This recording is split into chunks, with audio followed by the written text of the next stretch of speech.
Hello students and welcome back to channel Siraj Shaikh daily study. आज reconciliation का lecture number 6 होगा, जिसमें हम कवर करेंगे नए पॉइंट्स ऑफ रिकंसिलिएशन। स्टार्ट करेंगे आज का क्लास।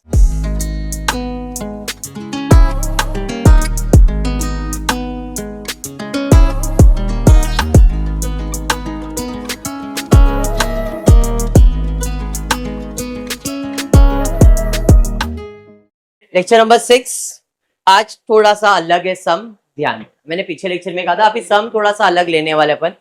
इस क्वेश्चन में आपका ही एडजस्टमेंट। बेटा वापस फ्लिकर हो रहा है क्या? फ्लिकर हो रहा है, देख ले जरा। धन्यवाद। टेक्स्ट बुक में सम देखना कौन सा है मेरे को आइडिया नहीं है। From the following particular prepare reconciliation statement of Messrs XYZ and company as on 30th June 2014। ये तो बेसिक है जैसा आपने किया हुआ है। क्या टेक्स्ट बुक में पेज नंबर 361 पे सम नंबर 6 361 पे। ये नॉर्मल सम है, जैसा आप करते थे वैसा ही है। नेट प्रॉफिट दिया है, एडजस्टमेंट दिया, वैसे ही सॉल्व करेंगे। छोटा सा सम है, 2 मिनट का काम है, ध्यान देना। Net profit as per FA दिया है 40,340, तो net profit as per FA 40,340। आगे दिया है इनकम टैक्स का प्रोविजन मेड 30,000। इनकम टैक्स मतलब खर्चा है, और ये खर्चा किसका है? FA का है। जब FA का खर्चा है तो प्रॉफिट बढ़ेगा कि कम होएगा? किसका कम होएगा? FA का। CA का कम होएगा क्या? नजरिया क्या है? ऊपर देख रहे हैं मतलब प्लस करेंगे। कितना? 30,000। तो एड इनकम टैक्स प्रोविजन 30,000। डॉल समझा गया? पुढे जाएंगे। Material purchase 5,000 unit were recorded in cost at a standard cost of 24 per unit, whereas in finance it was recorded actual at 22 per unit। मतलब क्या है समझो।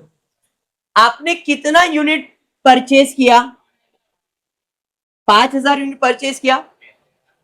CA में वो कितना पर यूनिट रिकॉर्ड हुआ है? 24 रुपए के हिसाब से रिकॉर्ड हुआ है CA में, और वही जगह पे इधर 22, मतलब इधर 2 रुपया कम रिकॉर्ड हुआ है। सिंपल हिसाब तो वही। मल्टीप्लाई करना है तो मल्टीप्लाई करके, मैं तो डायरेक्ट करने वाला हूं, आपको मल्टीप्लीकेशन करके करना है। मल्टीप्लीकेशन करके मैं क्या करने वाला, 2 रुपए का डिफरेंस दिखा दूंगा सीधा सीधा। कॉस्ट में कितना रुपया रिकॉर्ड हुआ? फाइनेंस में कितना रिकॉर्ड हुआ? परचेज किया तो खर्चा ही है, खर्चा है तो प्रॉफिट तो कम ही होने वाला है। FA का और CA का दोनों का। FA का कम होगा 22 रुपया और CA का कम होगा 24 रुपया। यहां तक तो दोनों का 22 ही कम हुआ है, तो इसका एक्स्ट्रा इधर कितना कम हुआ है? समझ में आया? नजरिया FA नीचे देख रहे तो माइनस कितना? 2 रुपया। 2 रुपया इंटू यूनिट्स कितना? तो 5,000 इंटू 2। सेम लॉजिक आप मल्टीप्लाई करके करोगे तो भी आएगा, डायरेक्ट भी करोगे तो भी आएगा। तो 10,000 अपने को क्या करने का? माइनस मटेरियल परचेज 10,000 रुपए। समझा लॉजिक? चल, ऑल बैड डेब्ट्स रिकॉर्डेड नहीं है, रिकवर्ड है। हाँ, इधर रिकॉर्डेड लिखा है, वो रिकवर्ड है। आपके टेक्स्ट बुक में आप वर्ड देख लेना, रिकवर्ड है। ऑल बैड डेब्ट्स रिकवर्ड मतलब मिला। अब बैड डेब्ट्स तो फाइनेंस का होता है, तो फाइनेंस को मिला मतलब फाइनेंस का प्रॉफिट बढ़ेगा। कॉस्ट का बढ़ेगा क्या? नजरिया क्या है? FA। नीचे देख रहे मतलब माइनस 20,500 माइनस में जाएगा। All bad debts recover 20,500। समझ में आया? और क्या है? Loss on sale of furniture. Furniture का बेचने का काम फाइनेंस के अंदर आएगा, कॉस्ट में आएगा क्या? कॉस्ट में फाइनेंस बेचते है क्या कुछ अपन? नहीं। ये फाइनेंस का एक्सपेंस है, फाइनेंस का प्रॉफिट कम होगा। कॉस्ट का कम होगा क्या?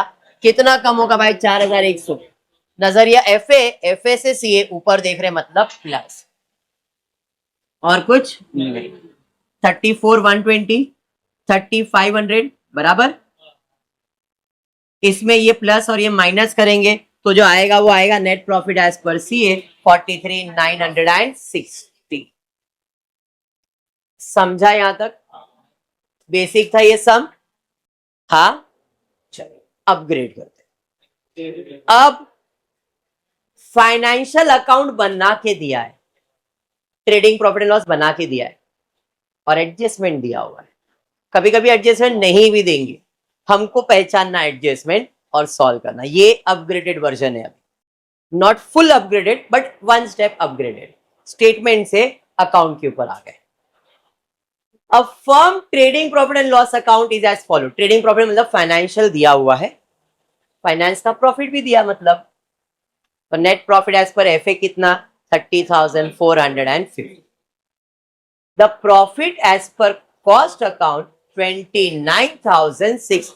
तो प्रॉफिट एज पर सीए भी दिया है, प्रॉफिट एज पर एफए भी दिया है। अगर एफए लोगे तो ये आंसर आना चाहिए और सीए लोगे तो ये आंसर आना है। लॉजिक क्लियर है? अब आपकी मर्जी, आपको क्या लेने का, क्वेश्चन में कुछ बोला रहेगा तो अपन वो ले ले। Prepare reconciliation statement reconciling cost profit with financial profit, further information as cost record. अब ये जो इंफॉर्मेशन दिया वो एज पर कॉस्ट रिकॉर्ड है फाइनेंस ने, फाइनेंस ऑलरेडी मेरे पास है, जिसमें सबसे पहला क्लोजिंग स्टॉक दिया हुआ है। चलिए, तो प्रॉफिट एज पर एफए ले लेता हूं 30,500। सीए भी लिख सकता है, ऐसा जरूरी नहीं है कि एफए लिखना है, मैंने एफए लिखा, आप सीए लिखोगे तो आप ये लिखोगे, बाकी एडजस्टमेंट तो सेम ही सॉल्व होने वाला है। सबसे पहला है क्लोजिंग स्टॉक, क्या बात है, इनकम है। अब ये इनकम किसका है, कितना है, बट क्लोजिंग स्टॉक तो इधर भी है, फाइनेंस में भी है, तो दोनों का इनकम है। बट इसका इनकम है 6,420, इसका इनकम है 6,120। तो दोनों का प्रॉफिट बढ़ेगा, लेकिन एफए का बढ़ेगा 6,120 और इसका बढ़ेगा 6,420। इधर तक तो दोनों सेम है। एक्स्ट्रा इसका 300 रुपए बढ़ेगा शायद, यस। नजरिया एफए ऊपर देख रहे मतलब एड, क्लोजिंग स्टॉक 300 रुपए, बराबर है। नेक्स्ट उसके बाद क्या है बाबा, work expenses. Work expenses adjustment work expenses के ऊपर है, जो कि फाइनेंस में है। इधर बोला है कि जो वर्क एक्सपेंसेस है where taken 100% of direct wages, मतलब कॉस्ट अकाउंटेंट में डायरेक्ट वेजेस का जो खर्चा है वो खर्चा इक्विवेलेंट है वर्क एक्सपेंसेस को। सर नहीं समझा, इतना इंग्लिश मत, सिंपल बोल। वेरी गुड, तो सिंपल ही है कि फाइनेंस में वर्क एक्सपेंसेस कितना है, कॉस्ट में कितना है, जो भी डायरेक्ट वेजेस है उसका 100%। तो डायरेक्ट वेजेस कितना है, तो इसका मतलब वर्क एक्सपेंसेस फाइनेंस में 18,000 और कॉस्ट में 15,000। समझ में आया? अब क्योंकि एक्सपेंसेस तो प्रॉफिट बढ़ेगा कि कम होएगा, किसका कम होएगा, दोनों का। एफए का कम होगा 18,195, बट कॉस्ट का कम होगा 15,750। यहां तक तो दोनों सेम ही है। एक्स्ट्रा कितना, जो भी रहेगा। नजरिया क्या है, एफए ऊपर देख रहे मतलब ऐड करेंगे 2445, ऐड में जाऊंगा वर्क एक्सपेंसेस 2445। समझा?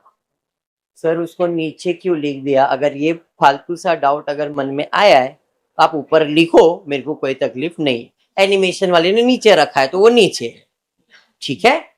आगे बढ़े, selling and admin expenses were change नहीं, चार्ज एट 10% ऑफ सेल्स। किधर, कॉस्ट अकाउंट में। देखो फाइनेंस में सेलिंग एक्सपेंसेस है 10,650, बट कॉस्ट में कितना है 10% of cell and eight 0.10 per unit respectively, ये अलग कुछ है। आपको सेलिंग एडमिन एक्सपेंसेस कितना है 10% ऑफ सेल्स। सेल्स कितना है 1,12,500, इसका 10% 11,250। तो सेलिंग एक्सपेंसेस कॉस्ट में आएगा 11,250 और फाइनेंस में 10,650। एक्सपेंसेस है, प्रॉफिट तो कम होगा, एफए का भी और सीए का भी। सीए का कम होगा 11,250 और इसका कम होगा 10,650। यहां तक तो 10,650 ही है। नजरिया एफए नीचे देख रहे मतलब कितना 600। तो overhead, selling overhead in cost 600 रुपए। हाँ आगे बढ़। सर वो 10 पर यूनिट का क्या करने का, कुछ नहीं है अभी, वो बाद में एक्सप्लेन करता हूं। डेप्रिसिएशन वॉज टेकन 1,200 रुपए। क्या डेप्रिसिएशन ऊपर, हाँ सर खर्चा है, दोनों का प्रॉफिट कम हो जाएगा, हाँ या नहीं भाई, दोनों का प्रॉफिट कम होगा। एफए का कम हो रहा है 1650, एडमिन एक्सपेंसेस आ गया क्या, इधर इधर इधर इस साथ में सॉल्व कर दिए। इसको थोड़ा सा स्किप करके मैं सॉल्व करता हूँ, यहाँ पे डेप्रिसिएशन पे आता हूँ, बाद में वो एडमिन एक्सप्लेन, क्योंकि यहाँ पे है ना वो 10 पर यूनिट, वो बाद में एक्सप्लेन करना इसके लिए। एफ ए डेप्रिसिएशन कितना है 1650 और इधर कितना है 1200 बराबर। यहां तक तो दोनों का 1200 ही रहेगा, इसका एक्स्ट्रा 450 नजरिया एफ ए ऊपर देख रहे मतलब प्लस करेंगे 450 बराबर। अब जरा ध्यान देना यहां पे selling and admin expenses, selling expenses admin दोनों अलग अलग है। पहले मैंने सेलिंग किया, सेलिंग एक्सपेंसेस के बारे में बोला था were charge 10% of sales and 0.10 per unit respectively. 0.10 किसके लिए है, समझ में आया। तो हमने कितना यूनिट बनाया है 75,000, सेल्स कितना किया है, तो अगर 75,000 के हिसाब से 10 पैसे पर यूनिट है तो हमारा एडमिन खर्चा कितना आएगा 7,500, किसके हिसाब से, कॉस्ट के हिसाब से। वही जगह पे फाइनेंस के हिसाब से कितना है 8,010। समझा, समझा। एडमिन खर्चा फाइनेंस का 8,010 कम होएगा और कॉस्ट का 7,500। 7,500 कैसे आया समझा क्या, वापस एक बार बोलता हूं सुनो। पहले सेलिंग है बाद में एडमिन। सेलिंग का जो खर्चा है 10% ऑफ सेल्स और एडमिन का जो खर्चा है 10 पर यूनिट है। तो हमने टोटल कितना यूनिट बनाया है, पर यूनिट के हिसाब से कितना खर्चा हो जाएगा, तो 75,000 into 0.10 will give you 7,500। तो कॉस्ट में 7,500, एफ में 8,010। यहां तक तो सेम। तो एक्स्ट्रा कितना है 510, ऊपर देखना है तो ऐड करेंगे 510 रुपए। समझा। ये हो जाने के बाद और कोई एडजस्टमेंट है क्या, नहीं। अब हम क्रॉस चेक करेंगे जो भी खर्चा इधर दिया है क्या वो खर्चा कॉस्ट में आ सकता है या नहीं, और कितना आएगा। परचेज जितने का इधर है कॉस्ट में भी उतना ही लिखा रहेगा, कोई एडजस्टमेंट दिया है क्या, क्योंकि परचेज का खर्चा एफए का भी है और सीए का भी है। एफए में दिया है, सीए अपन ने बनाया नहीं, बट हम क्या अज्यूम करेंगे यही सेम खर्चा उधर भी रहेगा। क्लोजिंग स्टॉक तो हमने सॉल्व कर लिया। वेजेस, डायरेक्ट वेजेस बोला है तो जितना इधर है उतना कॉस्ट में भी लिखा रहेगा, मतलब ये एडजस्टमेंट है क्या। सम खत्म हो गया है, मैं आगे का फ्यूचर की बात कर रहा हूँ कि फ्यूचर में क्या करना होता है, हमको ये कंपेयर करना होता है कॉस्ट शीट जो आपने अभी बनाया नहीं है, बट आप जब कॉस्ट शीट बनाओगे तो ये एक्सपेंसेस को क्या करेंगे, टैली करेंगे और देखेंगे कुछ एक्सपेंसेस जो सिर्फ इधर आ सकता है कॉस्ट में नहीं आता है, या कुछ इनकम जो एफए में आता है और कॉस्ट में नहीं आती, तो अपने को वो एडजस्टमेंट सेल्फ सॉल्व करना पड़ता है। भाई ये हो गया, ये हो गया, ये हो गया, ये हो गया, सेल हो गया। Profit on sale of machinery, क्या ये प्रॉफिट कॉस्ट शीट में आता है क्या, ये किधर आएगा, समझ में आया। तो किसका प्रॉफिट बढ़ेगा, सीए का बढ़ेगा क्या। ये लोग ने सॉल्व किया कि नहीं मेरे को आइडिया नहीं है, बट ये जो एक्सपेंसेस है, ये जो इनकम है, ये एफए का इनकम है, कॉस्ट का नहीं है, तो ये एडजस्टमेंट यहाँ पे आएगा। समझ, ये क्यों नहीं आएगा। Profit on sale of machine non operating income होता है और ये सिर्फ एफए का होता है, तो यहाँ पे एक वर्किंग बनाऊंगा मैं, एफए सीए। एफए का प्रॉफिट बढ़ गया, सीए का बढ़ेगा क्या, नजरिया माइनस करना पड़ेगा 3,900। समझा। हाँ अभी इधर उन्होंने किया है, देखो यहाँ पे दिया yes profit on sale, working बनाया नहीं बट दिखाया है।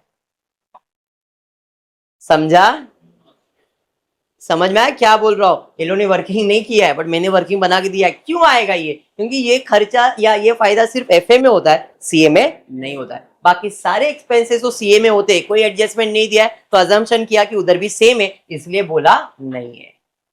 समझा। हाँ ये 3,900 इधर लिखा है, इधर वर्किंग नहीं बनाया बट इधर लिखा जरूर है। डन है। चलिए अब इसका टोटल लेंगे, इसका टोटल आपको आ रहा है 3,700 और इसका टोटल आ रहा है 3,900 प्लस 600 4,500।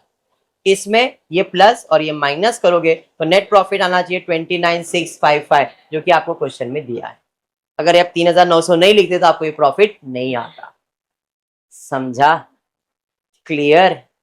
ये है आपका रिकंसिलिएशन। आज हमने बेसिक छोटा सा सम लिया है, ऐसा ही हमको अभी आगे सम्स आने वाले हैं। स्टेटमेंट वाले नहीं आएंगे, स्टेटमेंट वाले बहुत इजी रहते हैं, मान ली में ये करना है, ये करना है, ये करना है, लेकिन ये जो है अकाउंटेंट का काम है, खुद को रेक्टिफाई करेगा और खुद ही एडजस्टमेंट बनाएगा। हम प्रो बन जाएंगे, कोई प्रॉब्लम नहीं है, रेगुलरली लेक्चर्स अटेंड करो, प्रो बन ही जाओगे आप। ठीक है, आज के लिए इतना ही करते हो। होपफुली वीडियो पसंद आया तो प्लीज वीडियो को लाइक कर देना, फ्रेंड ग्रुप में शेयर करना, चैनल को सब्सक्राइब करना। Thank you for watching the video.